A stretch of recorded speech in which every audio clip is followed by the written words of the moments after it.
Thank you for being here. I want you to turn to Matthew chapter 6.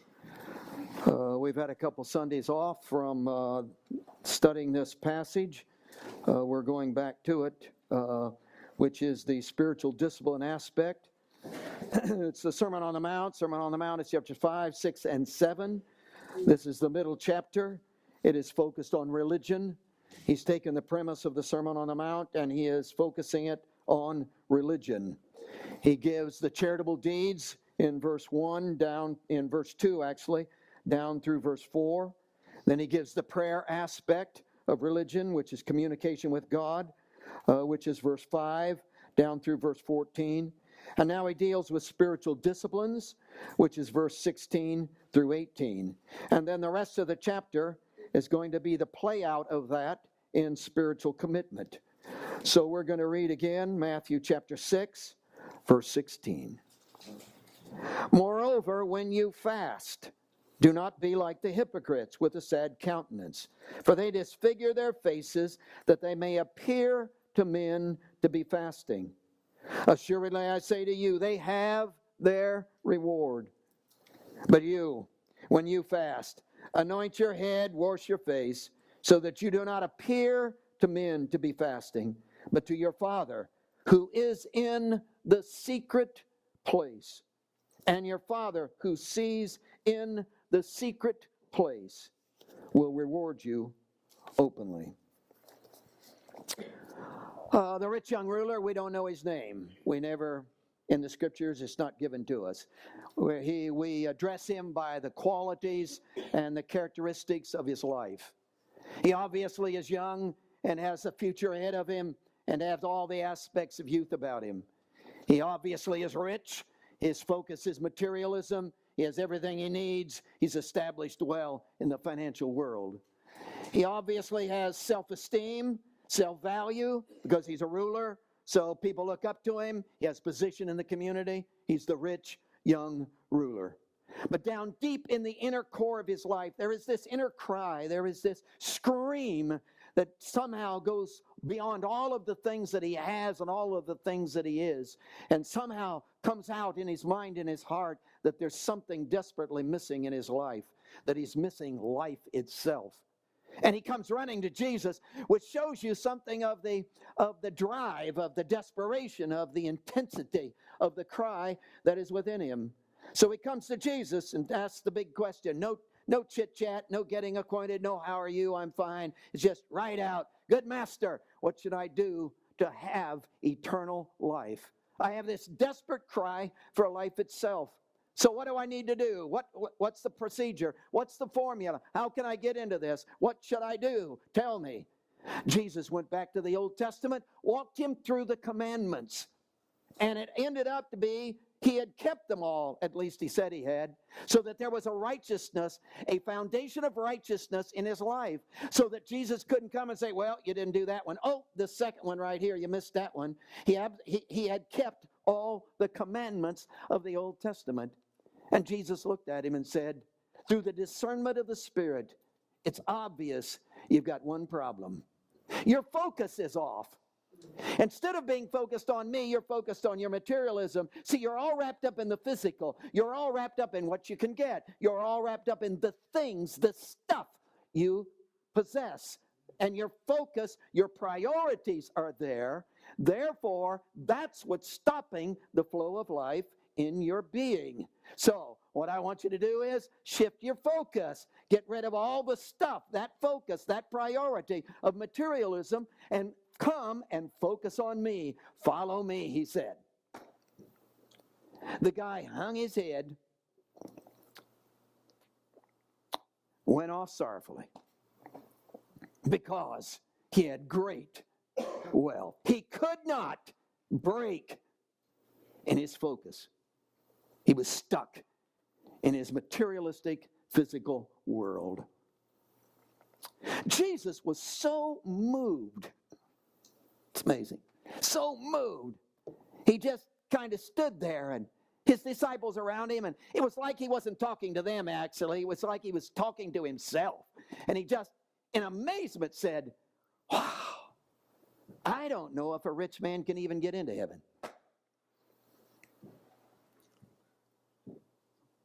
It's like a camel, the largest animal they knew anything about, trying to go through the eye of a needle, which would be impossible.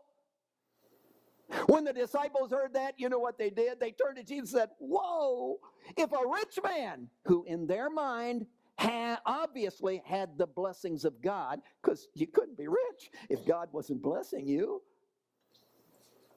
So the disciples turned and in amazement said, well, if the guy who has the blessings of God upon him in riches can't make it in, what chance do I have? Because I'm poor and don't have the blessings. And Jesus said, well, remember, what's impossible with men is possible with God.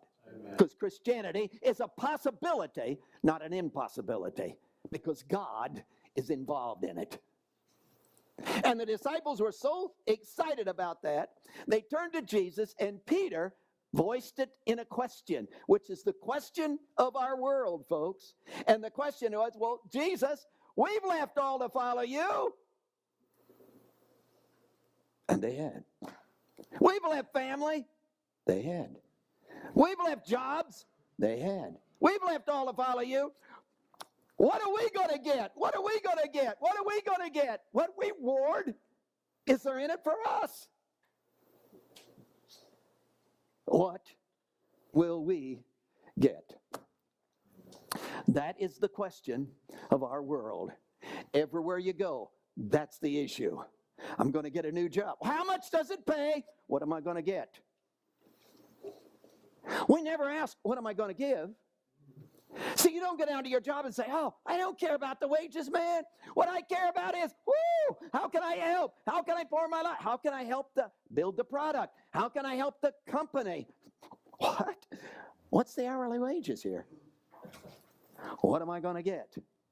See, that's our question. Everywhere you go, what am I going to get? When I go to the restaurant, I compare the price with the product. What am I going to get? Which is the biggest piece of meat for the cheapest price? What am I going to get? See, everywhere you go, that is the fundamental. What am I, not what can I give? What am I going to get? What is the reward? What am I going to get? It's interesting, from the earliest days of my life, the gospel was presented to me in direct contrast to that. You too. See, if you've been around the church at all, you know that the gospel is the absolute opposite of that. You do not come to the gospel and say, oh, what am I going to get because I've done? What am I going to get because I do? What am I going to get because I am? What am I going to get? Because the gospel is the message of you can only receive and never earn. The first verse that we were taught in daily vacation Bible school was, for by grace you are saved through faith. That,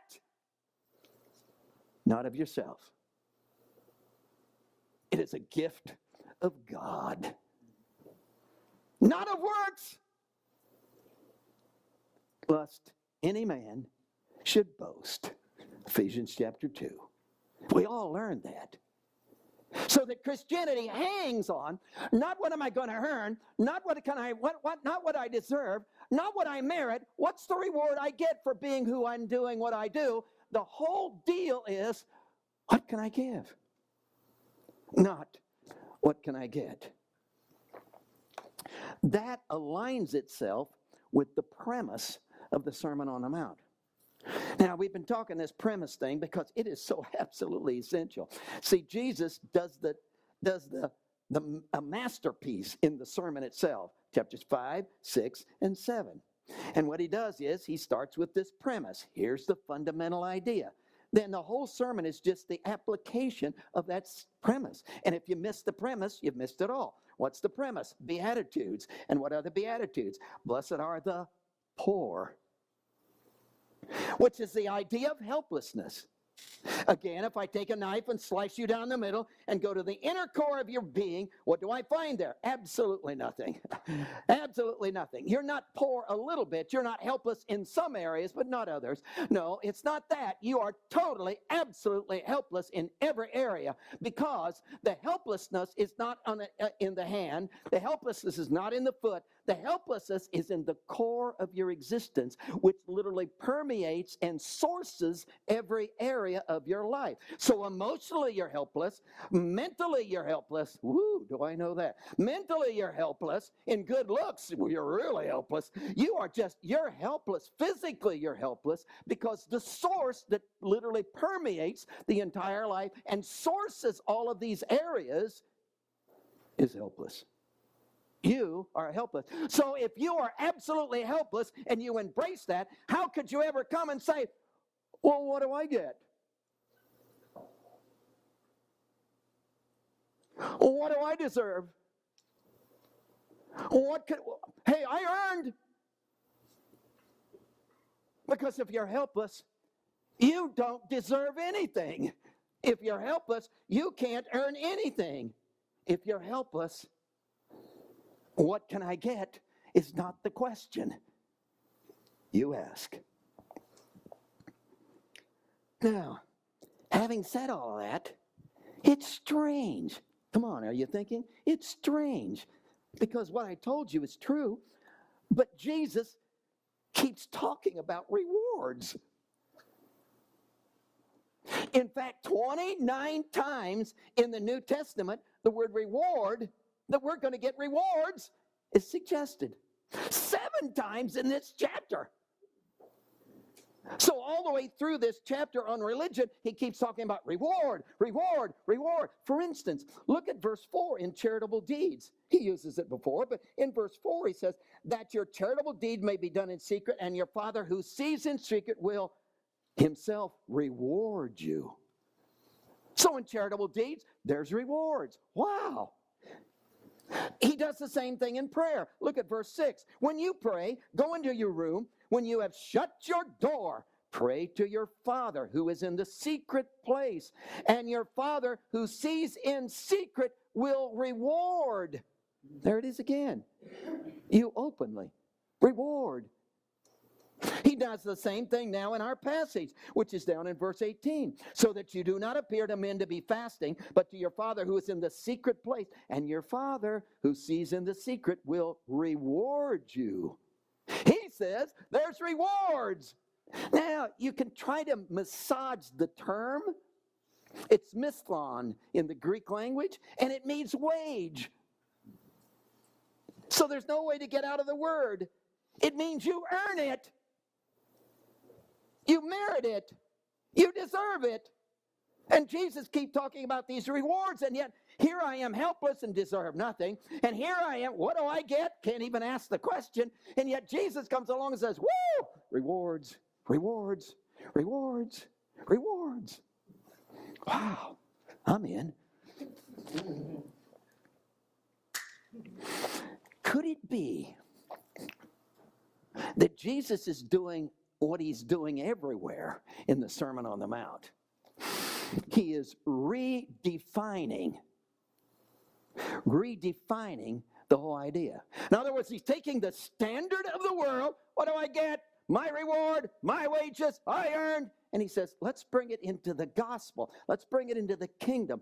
Let's view it from the new covenant merger with God. What would it look like? So he redefines it. Now I want to show you how he does it. Walk with me on this. Number 1, physical. The word openly in the passage. Number 2, perception. The word see in the passage. Number 3, personal. The word in secret in the passage. Let's start with the physical. Let's approach it with the physical. He says in verse 18, so that you do not appear to men to be fasting, but to your Father who's in the secret place, that your Father who sees in the secret will reward you openly. Now, in the evangelical tradition, all denominations believe in rewards, eternal rewards. In fact, what I've been raised on is the idea that you absolutely cannot, this is a fundamental, don't even dream of it, don't think about it, you can't, no, absolutely cannot earn your salvation. That salvation is totally an absolute gift of God. That's a fundamental. You cannot violate that. The evangelical church will not talk any other language except that. The Romans 6, the wages of sin is death, but the gift, you can earn death, but the gift of life, can't earn it. No merit in it. It is a gift of God, and we already read or quoted the grace thing. It's all by the grace of God. So this whole business of the evangelical church comes along, and we believe this. Hey, I'm for this. It says your salvation is a gift. You cannot earn it. No way. It was bought and paid for by the gracious gift. But once you get that settled, here's what I was taught. Once you get that settled, once that's under your belt, once you're in the kingdom, once your name's written down in the Lamb's book of life, once you are born again and saved, once that happens, woo, you better get with the program, bud. Because you're going to earn and merit rewards. So the more you pray, the more the money you give to the preacher. Hallelujah. The more times you come to church, the more you serve, the more you witness, the more good deeds you do, the more charitable deeds you do, the more you pray, the more rewards there are. And the rewards are what? Well, it's like sending up material to heaven. It's like going to Lowe's. So your service is a Lowe's Home Depot deal. Then you go to Lowe's, get the material, you earn. Hell, want that 2x4? You send it up to heaven. Oh, want that cement block? Send it up to heaven. And you're, whoo, and all the service you do is sending this stuff to heaven, and Jesus is taking all the stuff you send up there, and he's building your mansion. Now, if you come along and say, well, I don't care about my mansion. I don't care in eternal life. I don't care what I live in. I don't care about my surrounding. That's fine. Don't do anything. Don't pray. Don't come to church. Don't give your money. Don't witness. Don't serve God. Just mess off. So, hey, that's fine. But when you get to heaven, you will have a cabin on the back 40 with an outhouse. So if you want a mansion, I'm talking streets of gold, I prefer 1 foot thick. Gold, can you imagine? And I want jewels, and I'm going to have a big chandelier right in, and a big screen TV, 17 bathrooms, woo, angel servants, lemonade please. Wow, it's going to be great. So I'm working like a dog for Jesus. Why? Because I want reward. Now, did you see that everything I described to you, streets of gold, mansion in the sky, big chandelier, big screen TV, everything I said to you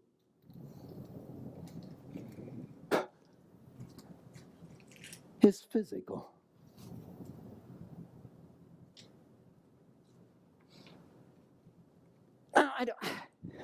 I don't want to lay my stuff on you. I want to be biblical. But see, all my life I've had trouble with this. So you probably need to counsel me. But I've had trouble with this. See, down here, the rich young ruler, see, he's focused on material and physical and wealth and big houses.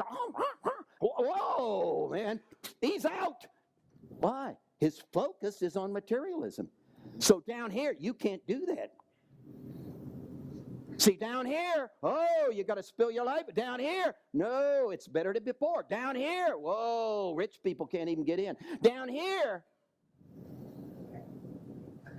but up there, it's okay. See, you can't want gold down here. Up there, whoa! See, down here, 17 bat, no. Up there, yeah! Down here, slaves, no. Up there, yeah!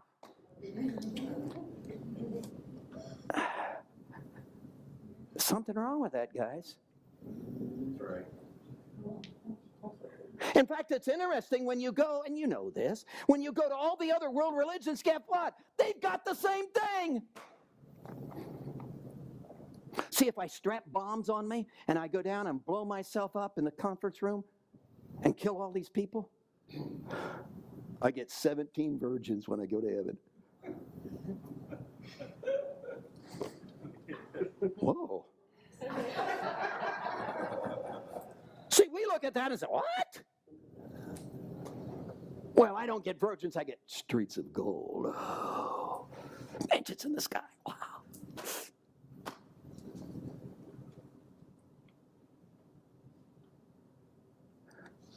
Do you see the whole thing is focused on physical? In fact, now don't get upset with me. In fact, go to the scriptures here. Go down to verse 4 again, charitable deeds. He says, and I'm reading King James, New King James. This is the New King James Version. Here's the way it reads. That your charitable deeds may be done in secret. And your Father, who sees in secret, will himself reward you openly. Now, it's interesting that the word openly is not there. In fact, if you have any other version outside of the New King James, it won't be there. They added that. Why did they add that? Well, because, see, the whole deal about charitable deeds is that you're not to do it so everybody can see you.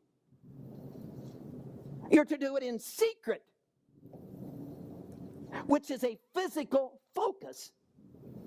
Which means then, if you do it in secret and nobody physically sees you, God will come and reward you physically, openly. So they stuck the word openly, which is a focus on the physical. Now look at the prayer thing, verse 6. When you pray, go into your room, and when you have shut your door, pray to your Father who is in the secret place. Nobody's seeing you pray. And your Father who sees in secret will reward you openly. There again, openly, not there. If you've got another translation outside the New King James, it isn't there. Why'd they add that in there? Because the whole thing is a physical focus. They translated it, interpreted it in a physical focus. I'm to go in this room, shut the door. Nobody's to see me pray. Do you realize that would mean public prayer, like praying here with everybody, all of us together, would be wrong? See that? And it's a focus on physical. Now they do the same thing in the fasting, down in verse 18. And the Father who sees in secret will reward you openly. And again, the word is not there. So obviously, Jesus is taking this idea of I am absolutely helpless. He wants to come and to wonder of who he is and literally merge with me. And it has nothing to do with physical and what people see. It has to do with what's inside of you. It isn't wrong to do a charitable deed and, oh, I saw you do that charitable deed. That's not the issue. The issue is, did you do it in order to be seen? Which is an inside, not physical, but an inside motive. When you pray, see, what he's against is you calculate it out. 9 in the morning is prayer hour. Okay. And you calculate it out so you will be on the busiest corner in the town at 9 a.m. Oh, got to pray. Oh, there's all these people around. Well, whoa. And you pray. Whoa. And everybody, wow. So you do that on purpose so you can be seen. So the issue is not praying in public. The issue is the motivation that you want to be seen praying. which moves it from a physical room, physical secret thing, into heart spiritual. Wow. Wouldn't it be interesting to take that approach to your life? Businessman's approach. What's a businessman's approach? I've struggled with this in relationship to the church, in relationship to ministry. We'd have a board. The board was made up of businessmen. What would the businessmen say? Well, you need to have objectives, and you need to have goals and goals and objectives. Okay, what's your goal? What do you want for your ministry? Well, we want to be the biggest church in town. Oh, yeah, in 5 years, we want to be running 500. Whoa, and we want a new building. Wow, how are we going to get there? We're going to do this, we're going to do this, we're going to do... Do you see that's all physical?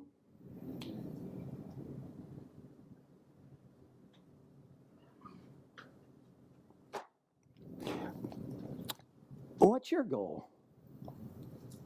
Well, I want to get through this program. A year. Wow, long time. I want to get through this program. Okay. Well, I've graduated. What do you want to do when you graduate? Well, I want to have a car by that time. Gotta have a car. Want a car. Hey, I'd like to have my own house. Want to have a car? Be married and have 15 kids. Wow. Do you see that's all physical?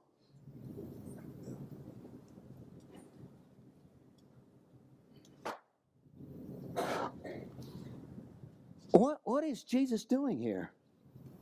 In fact, do you realize in the passage, and we talked about this a couple Sundays ago, the idea of hypocrite?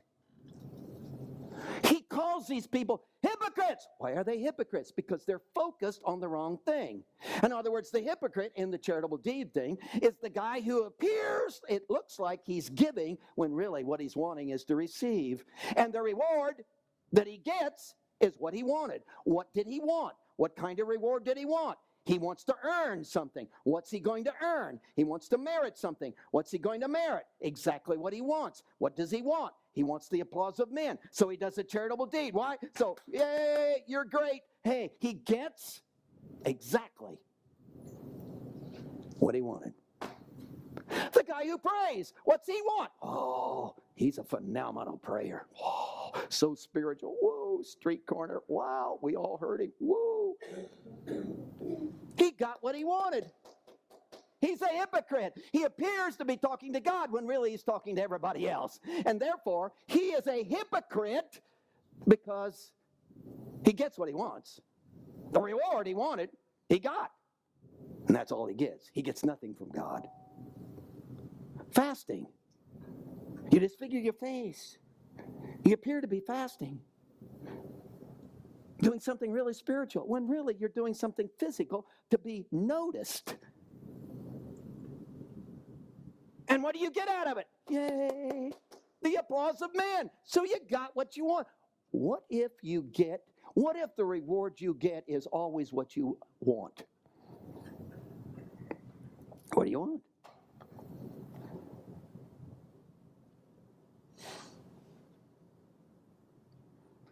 Jesus says, wouldn't it be something if in your helplessness you merged with him and he came and literally got inside your flesh and you and him became a unit, one whole being, one functioning individual, you and Jesus, and all you want is him.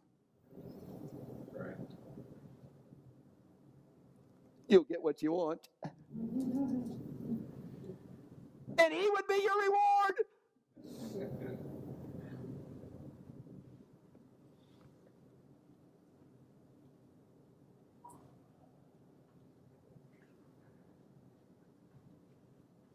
Wouldn't it be interesting, instead of, I want to graduate, I want a car, I want him. And allow him to fulfill his dream and purpose in your life. And enhance you and beautify your living. Wow. You got what you wanted. Which was what? Him. So this is a separation. This is a pushing aside. This is a removal of every other. Come on, rich young ruler. Would you set the physical aside and would you just come after me, man? Would you just see, would you shift what you want from all this stuff and things and whatever our world proposes? And would you just go after me? Wouldn't it be interesting if in the financial struggle of life, I didn't go after Jesus, I need money through the mail? Wouldn't it be interesting if I just went after him and found that he gave me such a security inside it didn't matter what the gas prices are?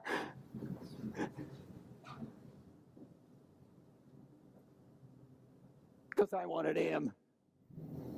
And he became my security, not finances. Wouldn't it be interesting if in the temper, I lose my temper, they irritate me, wouldn't it be interesting instead of the goal being to manage, grit my teeth, count to 10, get over I went after him and found in the merger with his presence, he gives me his perspective, and I see the irritating, no good individual that usually makes me mad. I see him through the eyes of Jesus.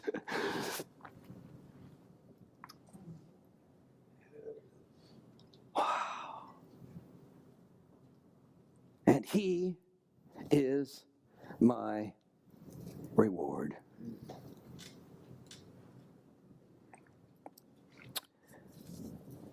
Lord, I've gone after a lot of things in my life.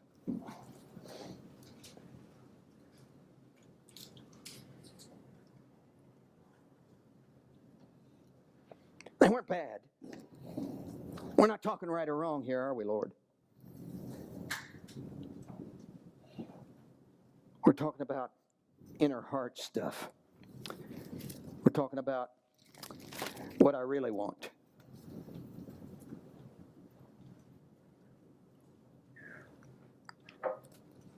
Today, Jesus, I want to clear the slate. Today, Jesus, I want to get on my knees.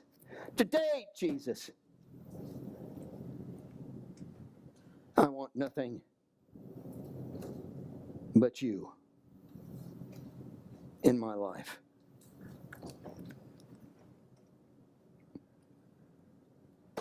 And it's so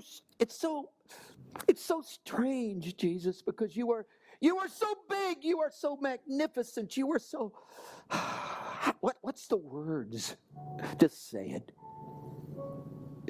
You are so satisfying. You have my best interest in mind. You bring everything that's good to my life. You the peace and the forgiveness and the relational love and the everything I'm really wanting out there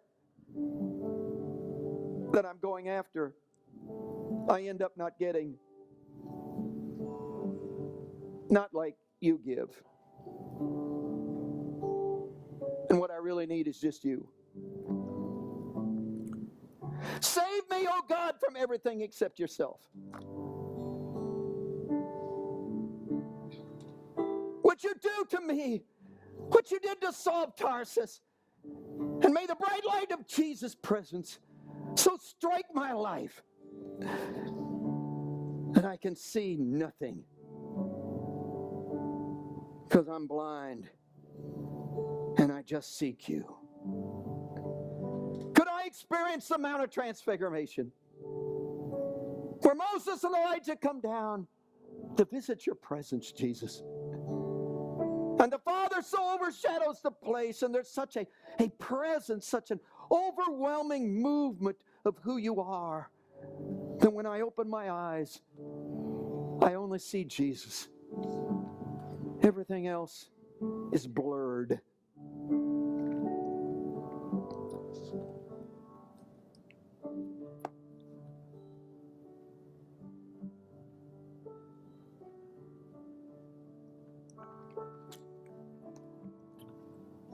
Heads are bowed.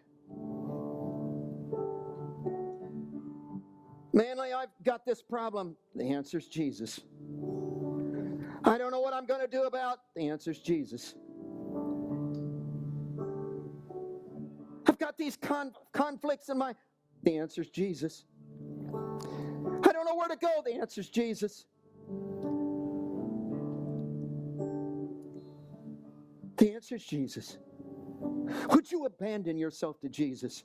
Would you just do as we sung in that last song? Would you just fall in love with Jesus?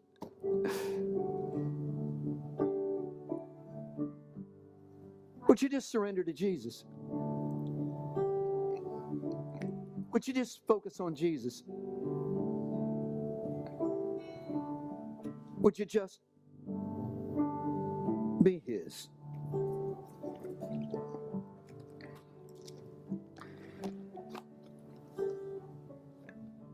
In these quiet moments as our heads are bowed, our altars open. I know you're sitting. I know. And you're sitting in the middle of the row. I know. And to get out, you got to crawl over the top of people. I know. But if you don't want to seek Him, if that stops you from seeking Him forevermore, how are you going to make it out on the street, man? See, this is a turning loose of everything else and just coming to Him.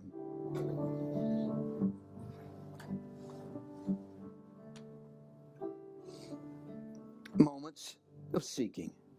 Want to join me?